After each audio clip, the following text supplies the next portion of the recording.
Olá pessoal, tudo bem com vocês? No vídeo de hoje a gente vai compreender a tutela executiva de uma forma bem simples, bem rápida, para que você não tenha mais dúvidas quando estiver diante de alguma pretensão executiva. Veja o seguinte, o nosso Código de Processo Civil, ele determina a possibilidade de você manejar dois tipos de processo. Temos o processo de conhecimento e o processo de execução. O processo de conhecimento é aquele destinado a conhecer o direito da parte e a partir do momento que o juiz conhece o direito da parte e profere uma sentença, se essa sentença tiver conteúdo condenatório ou implicar numa condenação de uma obrigação de fazer, não fazer, entrega de coisa ou pagamento de quantia, e a parte não cumprir espontaneamente essa obrigação, no mesmo processo de conhecimento, você vai dar início ao requerimento do cumprimento de sentença. Então, a nossa primeira modalidade executiva seria executar a decisão judicial, cumprimento de sentença dentro do próprio processo de conhecimento. Então, o processo de conhecimento é aquele processo que visa conhecer o direito da parte e, se for o caso, executar as suas próprias decisões. É um procedimento que corre nos mesmos autos, dentro do mesmo processo, apenas muda a fase, que passa a ser uma fase executiva, mas é dentro do mesmo processo, onde o devedor será intimado para pagar aquela quantia em 15 dias úteis, e caso não pague nos 15 dias, haverá incidência de multa de 10%, honorários advocatícios de 10%, paralelamente a isso a expedição de mandado de penhora e avaliação de bens, e ainda o credor, após essa data, podendo fazer o protesto da sentença previsto lá no artigo 517 do CPC. Continuando ali no cumprimento de sentença, após o prazo de pagamento, o devedor terá 15 dias úteis para oferecer a sua impugnação ao cumprimento de sentença. E lá na impugnação, ele poderá questionar vícios do procedimento executivo, uma penhora incorreta, uma avaliação errônea, um excesso de execução e poderá questionar, naturalmente, vícios processuais, ilegitimidade, incompetência.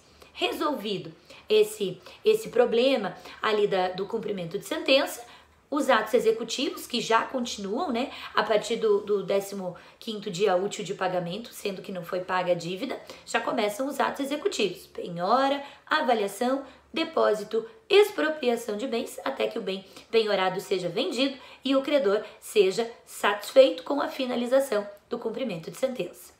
Então, esse cumprimento de sentença vai acontecer dentro do processo de conhecimento e eu estou executando o quê? Um título judicial. E título judicial são todos aqueles previstos no artigo 515 do CPC. Outra coisa é a gente falar de processo de execução. Lembra que nós temos dois tipos de processo. O processo de conhecimento, que serve para conhecer e, se for o caso, executar as suas próprias decisões, e o processo de execução.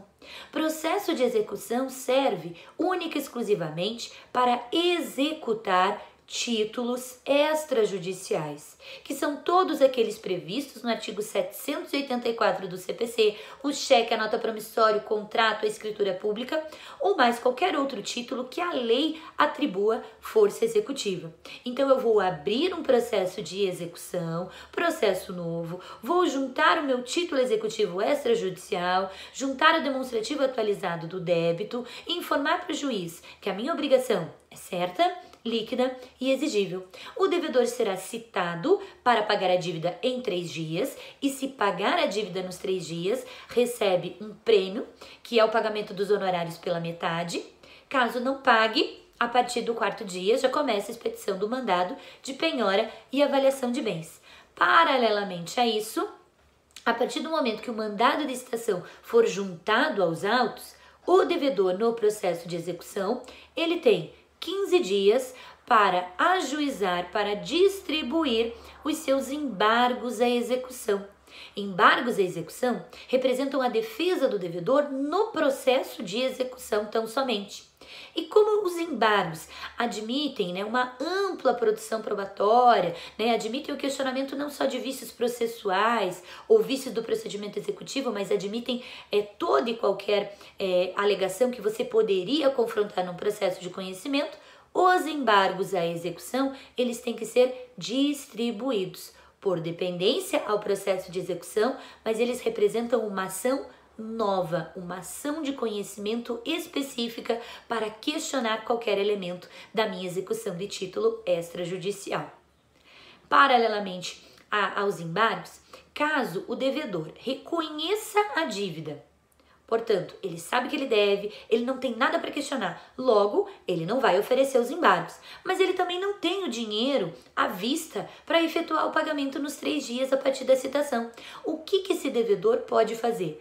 No mesmo prazo dos embargos, ou seja, em até 15 dias a partir da juntada do mandado de citação aos autos, ele pode pedir o parcelamento da dívida, que significa depositar 30% do total da dívida e pedir o restante em até 6 vezes com juros de 1% ao mês. Vai pagando parceladamente e o credor também vai levantando esse dinheiro parceladamente. Mas caso o devedor deixe de pagar uma parcela sequer desse parcelamento previsto lá no artigo 916 do CPC, vai acontecer o vencimento antecipado das demais parcelas, aliado a uma multa de 10%.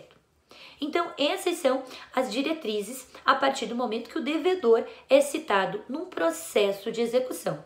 E, paralelamente a isso, já começam os atos executivos. Penhora, avaliação, depósito, expropriação de bens, até que os bens penhorados sejam vendidos, sejam alienados ou sejam adjudicados pelo credor e o credor seja integralmente satisfeito. Então, não vamos mais confundir. Uma coisa é a execução dentro do processo de conhecimento, que é o cumprimento de sentença, execução de título executivo judicial, artigo 515. Outra coisa é o processo de execução, que se refere à execução de títulos extrajudiciais, artigo 784. Eu espero você na nossa próxima aula com mais dicas sobre processo civil. Bons estudos e até lá!